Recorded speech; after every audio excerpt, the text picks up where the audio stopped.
What's up, you guys? I thought that I would come on here and explain to you a couple of the back-end settings of LinkedIn when you are finding a job. Because in essence, there are so many candidates that are trying to find a position within Dubai, and quite often you have no idea how the back end of the recruitment platform actually works. So let me show you a real life example of the back end of a job that I've been hiring for. Now, this is a long, long time ago. So please, if you see any names, please don't think that this is irrelevant or a recent position that's been advertised. And so this is the job that I was hiring for, a general accountant. This is the job description that I have pre-entered myself into LinkedIn Recruiter Lite. Now, as you can see here, I've got 2,847 applicants who have physically applied, and there was over 4,000 people who viewed the job. That means that they've actually come into the LinkedIn advert, such as this, and actually viewed the page. So you guys won't see this as a job seeker. Now, this is coming into the back end of the Recruiter Lite. And so what happens is when I'm trying to find the candidate for this position, I can filter a couple of things to make my life easier, because obviously trying to screen 2,847 applicants, it's going to take a very long time. And there are 25 candidates on one page, and there are 91 pages. So that's obviously a lot of candidates to be screening. So the first thing that I would do is looking for someone with less than 10 years of experience, because that was the mandate from my client. So I want to reduce the filter to that, 3 to 5 and 6 to 10 years. Ideally, I would like someone in Dubai, which is most of the cases. I'm also going to select Saudi Arabia because, again, Saudi is not too far from Dubai. I could be missing out on quality candidates. Anyone else who is outside of my selected countries are now not even going to be physically visible on my dashboard. So even if you've got the best LinkedIn profile, you paid to have it optimized, you've done everything possible to enhance your LinkedIn, because I've selected these parameters, then automatically you're actually now not visible on my dashboard. So now I've got the pages down to roughly half, just under half.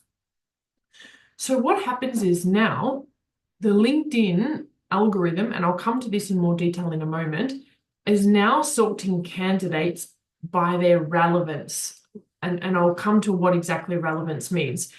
Obviously, in the Middle East, there's lots of people with the same Muhammad, Ahmed, Khalid, for example. We don't really care what their first name is. We don't need to be filtering that.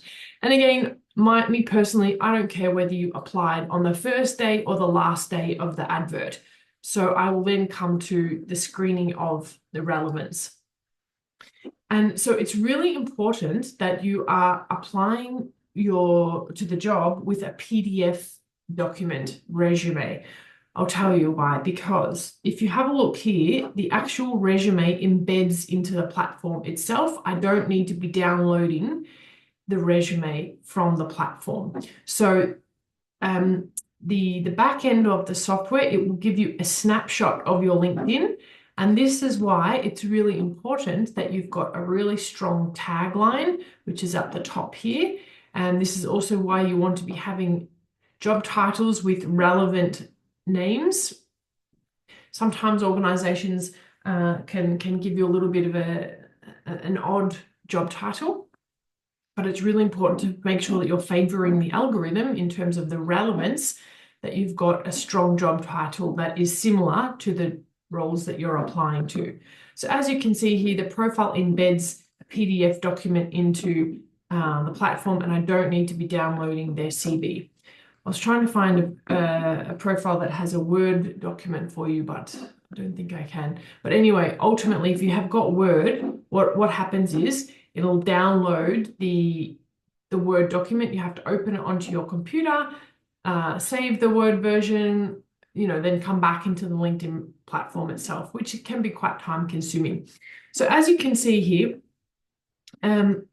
this is all that I see of your profile when you apply to a position. I don't see anything of your photos, your what you look like in terms of the background image that you've provided.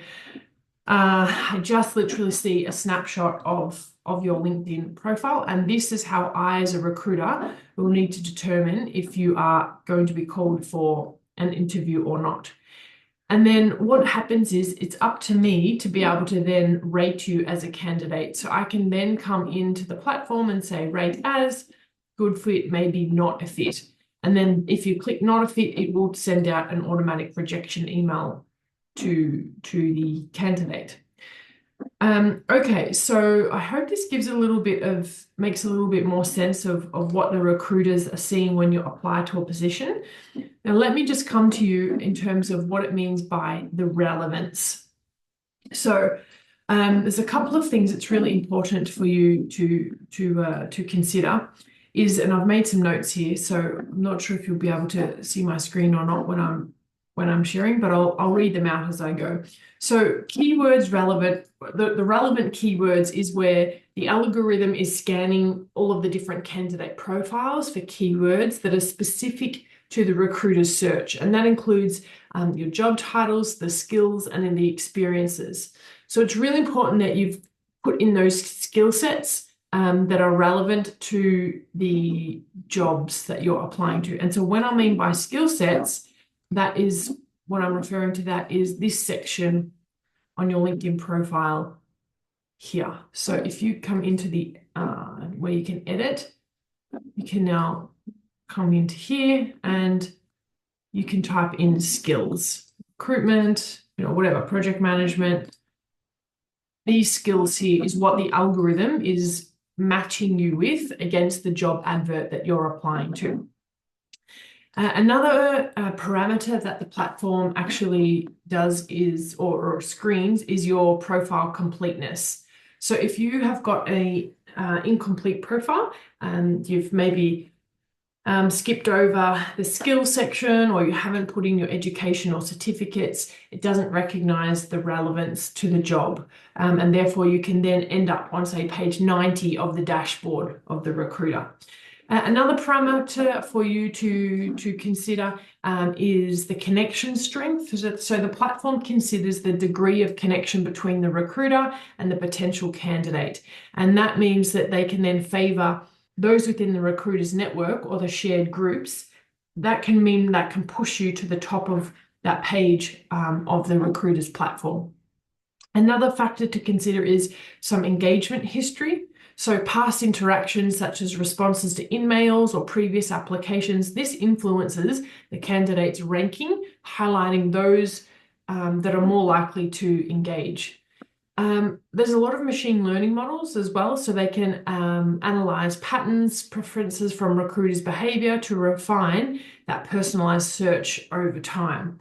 And so it's really important that that's why you need to be targeted with your job search, your recruiter, the company that you're targeting. And then ultimately that will allow, when you apply to a position, I'm just going to come back to the page that I was on first. When you apply to a position, that means that hopefully you'll end up on page maybe 1, 2, 3, 4 of the dashboard, as opposed to all the way back here at page 20 plus.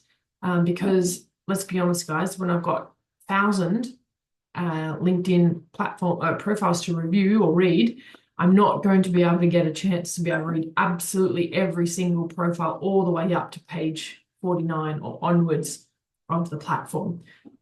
Hope that makes sense. Let me know if you've got any questions, and I would be honored to be able to help you. You can drop me a message on my mailbox, or you can drop a comment in the YouTube comment box, or feel free to drop me a message on LinkedIn.